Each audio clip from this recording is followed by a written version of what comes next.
che comunque era in grado di emozionare, che comunque era in grado di trovare le parole giuste per descrivere un grande fatto. Ecco, questo noi l'abbiamo perso. Troppo, l'abbiamo perso. Detto da un collega che scrive divinamente, ovvero Giorgio Gandola, per cui... Applauso. Avevo il problema della cena stasera, l'ho risolto, grazie. Ma allora prima Foa parlava di giornali, anticipo una domanda perché Foa diceva giornali sempre più schierati, no? Allora una domanda che mi ero fatto io, no, tanto perché pare che delle volte andiamo a comprarci un quotidiano, e lo dico da me stesso, no? Pare che andiamo a comprarci qualcosa per sentirci dire quello che vogliamo, per essere rassicurati nelle nostre poche o tante certezze, no? Vado a comprarmi il Tempo, vado a comprarmi il Giornale, oppure vado a comprarmi Repubblica, il Domani, quello che è, insomma ognuno ha le sue, e delle volte andiamo.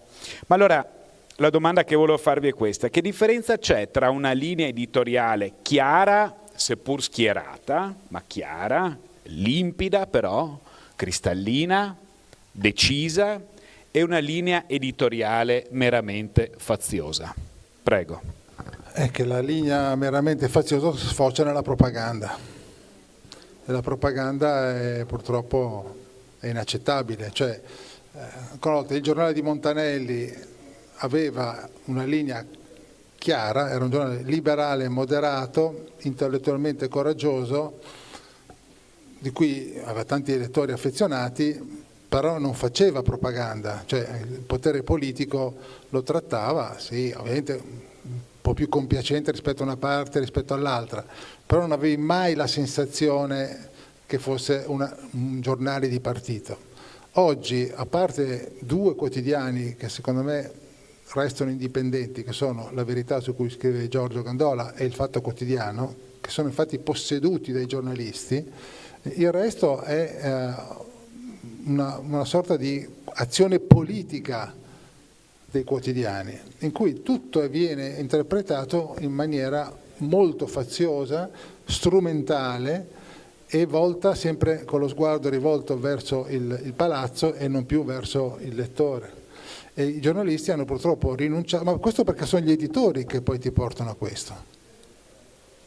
Se l'editore, intendiamo, se l'editore ti dice io investo questi soldi e tu devi, c'è stato un caso recentemente che il direttore del Messaggero è durato un mese, perché evidentemente Caltagirone gli ha dato certe indicazioni, lui ha voluto fare qualcosa di testa sua, avrebbe pestato qualche callo un po' sensibile e il direttore è saltato, che è perfettamente nel diritto dell'editore, è l'editore che decide quella linea. Però la differenza rispetto al giornale di area che c'è sempre esistito è che il giornale di area è un giornale di area che si mantiene il suo metro di giudizio. Il giornale invece che è schierato diventa un organo praticamente di partito o di contesto politico. E poi ci sono i giornali che sembrano neutrali e che a volte la loro neutralità diventa o omertosa o fintamente neutrale. E ancora una volta io vi invito a pensare, ma il Corriere della Sera che tu leggevi da bambino, ma che anch'io leggevo, a casa mi sono fatto il giornalista che mio padre comprava il Corriere della Sera e il giornale, e io da bambino poi leggevo Montanelli, da lì che è nata la passione per il giornalismo. Il Corriere della Sera c'aveva fior di editorialisti, che tu leggevi quegli editoriali e dicevi chapeau, no? Poi se anche lo leggevano, perché anche quando si leggevano i giornali, io in metropolitana a Milano quando andavo al giornale mi divertivo a guardare come la gente leggeva il giornale. Gli uomini era questo, prendevano la prima pagina, un'occhiata veloce, poi in fondo alla pagina sportiva, e poi magari ricominciavano oppure lo leggevano alla rovescia. I giornali locali, idem, occhiata prima pagina, la cronaca locale, lo sport locale, le donne, occhiata prima pagina, poi la pagina culturale, la pagina degli spettacoli, eccetera. Questo era lo schema classico, no? E vabbè, ci stava. Allora, ma l'articolo di fondo, che magari era letto solo dal 10% o 20% dei lettori, ma che non fosse il fondo di Indro Montanelli, aveva un peso anche intellettuale, di sostanza, di cultura, di approfondimento, erano tutte anche poter ospitare un grande letterato o un professore universitario importante era un punto di onore per il giornale, e alcuni di questi articoli di fondo hanno segnato la storia d'Italia, perché erano capaci di provocare anche dei terremoti morali. Oggi vi invito: qual è l'ultima volta che avete sentito che un caso alto politico o culturale è nato da un articolo, ad esempio, del Corriere della Sera? Io a memoria non lo ricordo.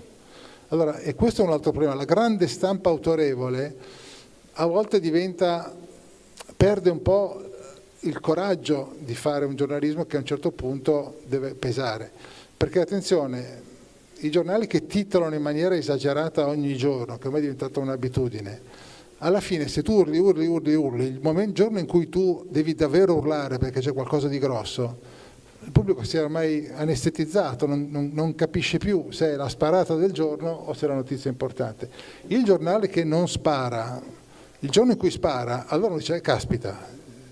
Ecco, questo purtroppo in Italia, ma anche all'estero, e vi dico che è uno strazio leggere gli altri giornali mitizzati, non accade più. E poi ci sono le campagne internazionali di diffamazione, oppure ancora di più per creare un pensiero unico, per cui di certi argomenti non si può parlare se non per ribadire un certo tipo di posizione.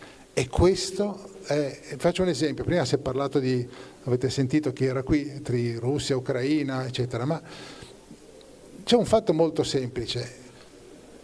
Oriana Fallaci è diventata famosa anche perché un giorno andò da Khomeini e gli fece questa famosa intervista che poi fece il giro del mondo. Se Giorgio avesse avuto la possibilità di intervistare un grande, io stesso, politico che ha fatto la storia dall'altra parte del muro, noi tutti avremmo fatto i salti mortali. Ma oggi se qualcuno di noi andasse a intervistare Putin,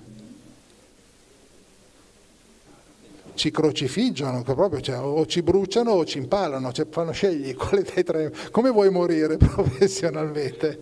È così, che è la contraddizione. Cioè, quando c'era la guerra con l'Iraq, io avrei fatto le carte false per intervistare Saddam Hussein, e credo che avrebbe avuto all'epoca ancora una certa risonanza. Oggi andare a intervistare Mohammad Khamenei sarebbe eresia. È questo che è cambiato, cioè il giornalismo di oggi ha le linee rosse in cui noi pretendiamo di essere democratici e liberi, ma lo siamo in realtà sempre meno, perché se tocchi certe linee rosse sei automaticamente un agente del nemico, un putiniano, eccetera, eccetera, eccetera. E screditare i giornalisti perché esercitano il loro diritto di critica, il loro diritto di dissentire dalla linea ufficiale e la volontà di andare a intervistare chi la pensa in maniera diversa, senza timore di fare propaganda, ma di capire, magari di sfidare anche l'opinione. Bene, questo era uno dei punti di forza delle democrazie occidentali dal dopoguerra alla caduta del muro di Berlino, fino all'11 settembre. Dall'11 settembre in avanti noi siamo diventati delle democrazie e un giornalismo è diventato sempre più sclerotizzato, sempre più rigido, sempre meno autorevole, sempre meno libero. Grazie.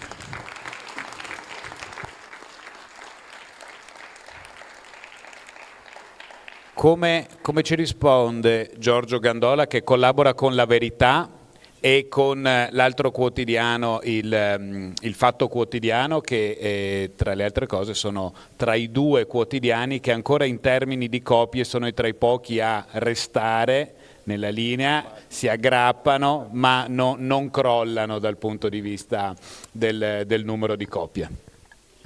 Beh, i giornali hanno sempre avuto i supporter, cioè è sempre esistita l'affinità intellettuale, è sempre esistita la consonanza politica con la vicinanza o con un giornalista o con il direttore. Il Fatto Quotidiano e La Verità sono distanti anni luce come posizionamento, ma sono vicinissime come onestà intellettuale, e proprio come sottolineava Marcello, perché i proprietari sono i direttori. Cioè Belpietro è proprietario della testata La Verità, e Marco Travaglio, che peraltro era un montanegliano di ferro, pure lui aveva cominciato con noi al giornale, è proprietario della quota di maggioranza del Fatto Quotidiano. Quindi si può dire tutto, anche dal punto di vista così appunto dell'interesse politico nello stare da una parte piuttosto che da un'altra, ma non si può certo dire che non siano due giornali onesti, e quindi quando ci si avvicina a questi giornali si sa che la fonte principale della notizia è proprio il rispettare le regole del giornalismo, cosa che invece non avviene per giornali che hanno magari una allure, no, nettamente superiore per tradizione, per storia, per quant'altro, ma che stanno dentro quel lungo fiume navigabile del pensiero unico e non rischiano nulla, sono serenamente dentro il mainstream dell'informazione, e questo spesso sconfina nella propaganda. Il discorso dell'affinità intellettuale e della consonanza politica è nelle cose a tal punto che sui social esiste, perché l'algoritmo crea queste echo chamber in cui ciascuno di noi si ritrova a parlare con persone che la pensano come lui, per cui, e tra l'altro con una differenza rispetto ai giornali, senza il giornalista in mezzo, cioè con la disintermediazione totale. Sono i lettori o comunque i cittadini che parlano fra loro e che si formano delle opinioni, spesso stanno dentro questa camera di compensazione per cui l'opinione è sempre la stessa, declinata in 1000 modi, senza il giornalista che aiuti in qualche modo a creare una scaletta delle notizie, a dare un minimo di importanza a quello che viene pubblicato, perché il giornalista è stato letteralmente espulso dai social, se non come protagonista della sua posizione. Ecco, e poi un'altra cosa, scoprire, vero Marcello, l'abbiamo scoperto, che l'Unione Europea finanzia un gruppo di giornali, è ufficiale ed è riconosciuto e poi i bilanci sono pubblici, finanzia un certo numero di giornali, fa sorgere il dubbio che questi giornali non siano proprio sereni ed equilibrati, anche se si pensa che lo siano, quando devono giudicare l'operato dell'Unione Europea o di quelli che Woodrow Wilson, presidente degli Stati Uniti, definiva gli gnomi di Zurigo, in realtà sono gli gnomi di Bruxelles, insomma. Grazie. È proprio vero. Capita anche a me di aprire la mia pagina Facebook o Instagram e trovare tutta gente che la pensa esattamente come me. Dopodiché scopro che mi basta entrare in casa a parlare con mia moglie per capire che non è vero. E quindi ritornare nella vera realtà, quella quotidiana. Prima Foa parlava di Saddam Hussein, parlava della guerra del Golfo, lui ha dedicato un capitolo al tema sulla detenzione o meno delle armi di distruzione di massa di cui sarebbe appunto stato detentore il regime iracheno, e poi per scatenare quella che fu la seconda guerra del Golfo, non la prima, la seconda guerra del Golfo. Una fake news ante litteram, diremmo, no? Perché oggi diciamo fake news, Trump ci ha anche abituato a questa terminologia, all'epoca forse non so come si dicesse, ma comunque una balla colossale che ha sconvolto un pianeta, diciamo così. Lei ha dedicato nel suo libro Gli stregoni un capitolo. La domanda è, intanto se ci vuole riassumere un attimo, perché sono passati decenni ormai, ma in anni più recenti qualcosa del genere ce l'hanno fatto bere ancora oppure no? In continuazione. Allora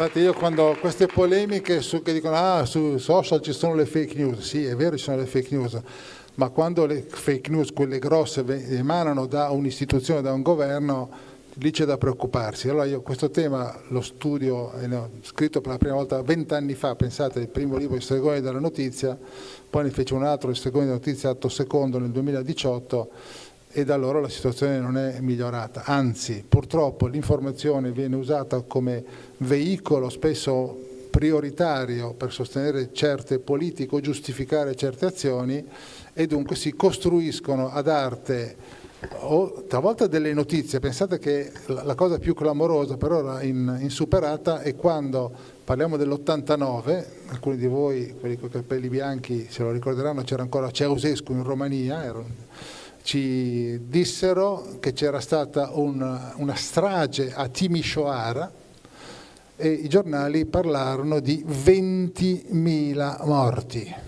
20.000 morti, e noi vedemmo anche le foto dei cadaveri per strada. Dunque ci sono stati davvero 20.000 morti. Ebbene, volete sapere, se lo scoprì poi il Libération, fece un'inchiesta, all'epoca Libération era ancora un giornale di un certo livello, fece un'inchiesta e volete sapere quanti morti ci furono a Timișoara? 0. Fu un'operazione di intelligence e le foto dei morti, come furono scattate, presero i cadaveri dall'obitorio dove venivano messi i cadaveri non reclamati, di gente senza tetto, senza famiglia, eccetera, li portarono in mezzo alla strada, scattarono 3 foto, tutta roba da servizi segreti. Oggi si sa che dietro c'erano i servizi segreti occidentali, e poi fecero partire sto cancan che effettivamente indebolì tantissimo il governo di Ceausescu. Dopo qualche tempo ci fu un'altra rivolta a Timișoara con dei morti, ma quella lì fu 0 morti. Nel caso della guerra in Iraq è stato tutto una manipolazione ordita scientemente, perché c'erano tutti i report anche dell'intelligence che diceva non ci sono armi di distruzione di massa in Iraq, Saddam Hussein le armi batteriologiche e chimiche non le ha più, ma ci hanno fatto credere con una campagna martellante via il famoso New York Times, via attraverso la famosa Washington Post, attraverso la CNN, attraverso un coro assordante, al punto che l'isteria era tale in quegli anni che chi si opponeva alla guerra in Iraq, onore al merito a Schröder e Chirac, tanto per ricordare, veniva subito additato come un nemico degli Stati Uniti, al punto che l'isteria era tale che negli Stati Uniti ribattezzarono le patatine fritte French fries in Liberty Fries, perché non volevo più chiamare la parola French perché si osava opporsi a... Ma la cosa grave è che i giornali, anziché smascherare quell'operazione, la enfatizzarono e la avallarono. E queste cose continuano a getto continuo. Faccio fare qualche esempio recente, il primo che viene in mente. Vi ricorderete i titoli di 3-4 mesi fa, 4-5 mesi fa, l'aereo della von der Leyen piratato dai servizi russi, fuori uso il GPS, l'aereo della von der Leyen costretta ad atterrare, i piloti costretti a guardare le cartine. Immaginate la scena, no? Cioè, questi piloti che prendono le cartine e dicono dove siamo? Cioè, la cosa lo lancia il Financial Times, che si beve una bufala colossale di uno spin doctor della Commissione europea, e siccome il Financial Times sono i meccanismi che spiego nei miei libri, viene ripreso subito da tutti i media. E dunque diventa la notizia, i russi, Putin ha cercato di dirottare l'aereo della von der Leyen. Poi c'è un sito che monitora tutti i voli istantaneamente e fa uscire una nota dicendo non è stato segnalato nessun problema con l'aereo della von der Leyen, l'unica cosa era un ritardo di 5 minuti, vabbè 5 minuti può anche stare. Magari per noi, cioè, ecco. Forse gli italiani sarebbero contenti. E poi il giorno dopo anche atterrava a Sofia in Bulgaria, il governo bulgaro dice guardate che non è stata segnalato nulla alla torre di controllo di Sofia che l'aereo era un'anomalia. Cosa ha fatto il Financial Times? Il giorno dopo non ha più pubblicato un articolo di cronaca, ha pubblicato un editoriale in cui diceva luci e ombre eccetera, e nessun altro giornale ha rettificato. Questa è una tipica operazione di disinformazione per gettare discredito ai russi. Poi non è che i russi siano delle mammolette. Pensate che c'è una realtà di cui pochi sono consapevoli, che io cito spesso. Uno studio dell'Oxford Internet Institute di 3 anni fa ha dimostrato che oggi la disinformazione applicata da 80 paesi nel mondo, sono 80 governi nel mondo che infestano i social media col loro operato. Ha assunto proporzioni su scala industriale, e questo solo sulle fonti aperte. aggiungete quel che fanno i servizi segreti, che per loro natura sono segreti, perché se no non sarebbero tali, e vi renderete conto di come in realtà oggi noi siamo ampiamente inquinati in tutto quel che noi vediamo, attraverso operazioni come quella, ce ne sono tantissime, che Saddam Hussein, Timisoara, l'aereo da von der Leyen, eccetera, eccetera, eccetera, ma anche attraverso le cosiddette fake news sui social media, perché è facilissimo poter far passare, con l'intelligenza artificiale poi è ancora più facile. E dunque purtroppo oggi noi viviamo in un ecosistema mediatico dove la possibilità di influenzare l'opinione pubblica e manipolare l'opinione pubblica è molto più accentuata rispetto al passato, e dove i giornalisti, questa è la mia critica che rivolgo da tanto tempo alla mia categoria, e io adesso non insegno più i corsi di giornalismo, ma quando insegnavo lì ero l'unico docente che insegnava le tecniche di disinformazione. Perché le insegnavo? Perché dicevo, se tu giornalista conosci queste tecniche, tu puoi intercettarle e disinnescarle in tempo reale, o perlomeno farti sorgere un dubbio che altrimenti non ti sorgerebbe. E invece questo ero l'unico a farlo, poi dopo un po' non mi hanno più chiamato, adesso insegno a livello di master di comunicazione, ma finché i giornalisti non assumeranno nel loro DNA la capacità di capire come gli specialisti scorretti della comunicazione usano la stampa per far passare i loro messaggi, facendo apparire come credibili e veritiere notizie che sono false, decontestualizzate o parzialmente vere, ecco che la stampa e non solo i social media continuerà a essere facilmente il veicolo di informazioni false. Sulla guerra Russia-Ucraina ne avete viste di ogni colore, cioè i microchip tolte dalle lavatrici, i numeri dei morti, c'è proprio un fuorilegio di informazioni false incredibile. Ecco perché è davvero importante sensibilizzare l'opinione pubblica, e il mio forte auspicio sempre è quello di sviluppare questi anticorpi, perché altrimenti il giornalismo perderà ulteriormente credibilità.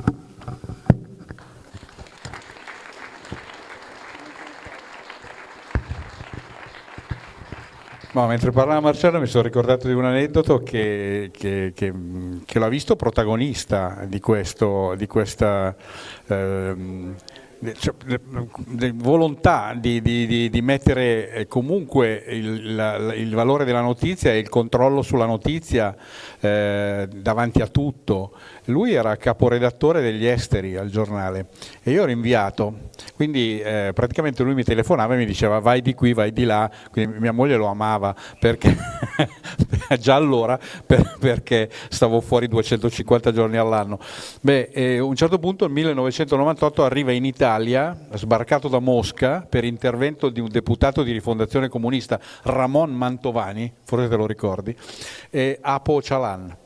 Apo Çalan era turco di etnia curda, allora era uno degli uomini più divisivi d'Europa. Per il regime turco era un terrorista terrificante, aveva ucciso parecchie persone, e per i dissidenti e i ribelli era invece un eroe in odore di martirio. Per cui il governo, allora c'era il governo D'Alema, fu in grandissimo imbarazzo. Ankara chiese l'estradizione di Öcalan, D'Alema la rifiutò, il governo di sinistra non poteva permettersi una scena del genere, e la Turchia chiese immediatamente, appunto dopo l'estradizione, chiese all'ambasciatore di tornare in Turchia, cioè ritirò l'ambasciatore da Roma, quindi crisi diplomatica ufficiale tra Italia e Turchia. I giornali cominciarono a scrivere questa cosa, quali erano le conseguenze più dirette di una vicenda del genere: boicottaggio dei prodotti italiani nei supermercati turchi, minacce agli italiani in Turchia per lavoro. Ogni sera i telegiornali dalla Rai a Mediaset mostravano manifestazioni anti-italiane nell'immensa piazza Taksim di Istanbul, con gruppi di facinorosi che bruciavano la bandiera italiana. Marcello mi disse vai a verificare, allora andavamo a verificare, ecco la differenza. Oggi il giornalismo di vincente, che è quello del web, è un giornalismo da scrivania, è difficile riuscire ad andare a verificare anche per una questione di costi dei viaggi e dei costi di un inviato sul campo. Allora mi disse vai immediatamente a verificare, vediamo cioè, raccontiamo quello che sta accadendo, e io andai, presi l'aereo, arrivai a Istanbul, andai in centro in taxi e arrivai in albergo, avevo sete e prima di prendere possesso della camera andai al bar dell'albergo e chiesi un'acqua minerale e il cameriere mi propose una San Pellegrino e mi disse ma scusi, ma non c'è il boicottaggio dei prodotti italiani in Turchia? Dice no, non lo sapevo. Dice se vuole c'è la San Pellegrino. E cominciai a preoccuparmi, a pormi qualche domanda. Andai in piazza Taksim, vidi serenamente mamme con i passeggini che portavano i bimbi a fare la passeggiata, in un angolo c'erano dei nonni che discutevano inamatamente, ho detto beh lì c'è qualcosa, in realtà stavano discutendo di calcio tra Galatasaray e Fenerbahce, c'era appena stato il derby, per cui chi aveva vinto, chi aveva perso, c'era o non c'era il rigore. Verso le 8 di sera arrivarono dei facinorosi, arrivarono una decina di persone che davanti alle telecamere di Rai e Mediaset, e questo lo so che sto dicendo una cosa cattiva ma è la verità, accesero con un accendino il lembo di una bandiera italiana, e mentre i due operatori riprendevano bruciava la bandiera, ma in Turchia non era successo assolutamente niente, di anti-italiano non c'era niente. Io andai in albergo, scrissi l'articolo e Marcello me lo pubblicò. Devo dire che al telefono anche lui era un po' preoccupato, perché mentre i giornali italiani continuavano a scrivere di questo showdown pazzesco fra Italia e Turchia, c'era un matto che stava dicendo che non era successo, però quel matto aveva ragione. Ma se vuoi c'è un altro episodio, vi ricorderete l'abbattimento della statua di Saddam Hussein? Ci dissero tutti la rivolta di piazza, gli iracheni che finalmente... E lì fu Luciano che anche Luciano Gulli. Praticamente, siccome non succedeva niente a Baghdad quando gli entrarono gli americani, fecero una messa in scena di fronte all'hotel dove stavano, l'hotel Palestine se non ricordo male, dove stavano i giornalisti italiani, tra cui all'epoca c'era anche Lilli Gruber. A un certo punto sentono un po' di rumore, c'erano 200 manifestanti, allora scendono e filmano queste immagini epiche. Peccato che la statua di Saddam Hussein stava su un piedestallo alto, solo il piedestallo alto come questa statua, e sopra, perché è una roba gigantesca, cioè neanche se fossero stati 5.000 manifestanti uno sopra l'altro sarebbero riusciti a... Infatti fu la gru ad arrivare americana che misero un ferro, una benda intorno e la tirarono giù, infatti queste immagini eccetera. E noi vedemmo in televisione le immagini di questa folla che esultava, che urlavano, eccetera. Poi io vidi, faccio vedere durante i miei corsi, la fotografia dall'alto, e dall'alto tu vedevi una piazza vuota con pochissime persone, forse più o meno le persone che siete voi qui, forse qualcuno di più, e intorno alla piazza c'erano dei blindati che bloccavano e delle persone che andavano lì con i passeggini, cioè, non c'era tutto fuorché un clima di... Io ho visto delle rivolte di piazza, cioè da scherzare, insomma, no? E il nostro inviato Luciano Gulli era lì e infatti lui mi diceva guarda che qui è stranissima sta cosa. Allora lui dice, io gli dissi guarda scrivi quel che tu vedi, e lui scrisse un pezzo dicendo sì, c'è stato questo episodio, però la folla non si vede, sono 4 gatti, ho dovuto intervenire, fece un articolo molto scettico. Che cosa accade significativo? Non è la prima volta che è capitato nella mia storia, che il giornalista scriveva quel che vedeva, però il giornale all'epoca in prima pagina titolò come gli altri quotidiani, perché poi scattava sempre nel meccanismo l'effetto TG. Infatti l'incubo, anche Giorgio è stato anche capo dello sport, lo sa benissimo, poi è stato direttore anche di testate a Como e a Bergamo, ma nelle testate locali c'è meno forte. Nelle testate nazionali c'era questo incubo del TG1 e del TG5, perché se loro avevano una notizia che magari avevano dato perché avevano delle belle immagini che noi non avevamo, bisognava trovare il modo di recuperare. è una cosa che io non ho mai sopportato, perché secondo me il giornalismo autorevole, io decido quali sono i temi importanti e poi tengo la barra dritta.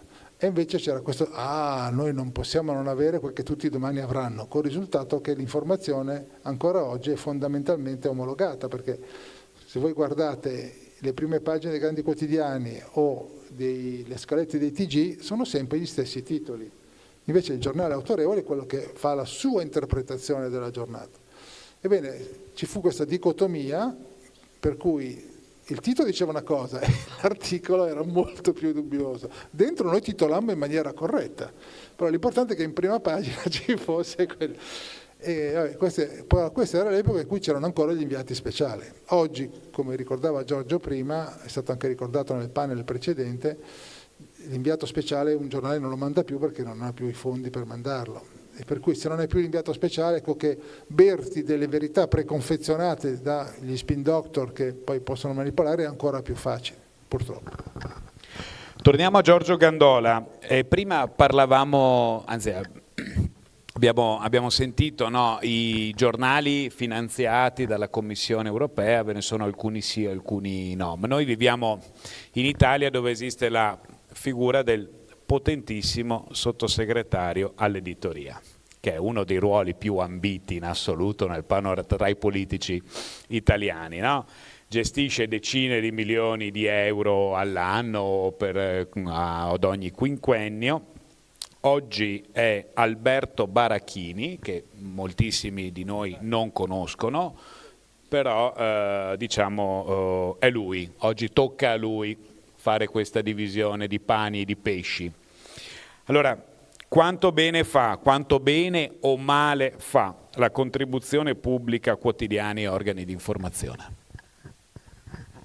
Beh, diciamo che fa male dal punto di vista della libertà, fa bene dal punto di vista del conto economico, perché molti giornali non starebbero nemmeno in piedi senza le sovvenzioni statali. Ora però bisogna distinguere, ci sono sovvenzioni statali per giornali che fanno parte o di cooperative o di associazioni, non so, anche associazioni, per esempio l'associazione monarchica, piuttosto che ancora partiti politici in chiaro. Allora quelli sono giornali tenuti in piedi dallo Stato e secondo me quello è un errore anche abbastanza grave, perché i giornali dovrebbero essere le testate tenute in piedi non dallo Stato ma dai lettori, ma dal consenso, ma dalla bravura dei giornalisti, ma dalla capacità di scoprire una notizia in più, di pubblicare un'inchiesta più approfondita. Quello significa andare in edicola, ormai purtroppo le edicole stanno scomparendo, ma con una metafora, andare in edicola per fare la gara quotidiana a chi è più bravo. Se ci sono giornali che vengono sovvenzionati, questa gara non è più onesta, è drogata, non va bene. Ecco, questo dal punto di vista generale. Poi c'è anche da dire che invece come oggetto di cultura quotidiana per diffondere anche così comunque un'attenzione nei confronti dei territori, nei confronti del mondo italiano, dell'identità, delle tradizioni, è anche giusto che i giornali abbiano in ogni caso uno sconto che mi sembra sia del 4% sull'IVA e sia anche abbiano delle agevolazioni nella spedizione degli abbonamenti per posta. Ecco, diciamo, queste delicatezze secondo me sono giuste perché riguardano anche moltissimi altri prodotti e la merceologia in generale. Certo, la sovvenzione di giornali di partito, di giornali che sono mascherati dietro la sigla di associazioni culturali, quello no, quello è un limite, è una palla al piede per tutto il sistema. Grazie. Allora, non ne ha parlato, allora gli faccio io la domanda, è stato un signore, non ha voluto autocitarsi. La sua ultima avventura editoriale, non so se sia giusto chiamarla così, libertymedia.com, da cosa nasce?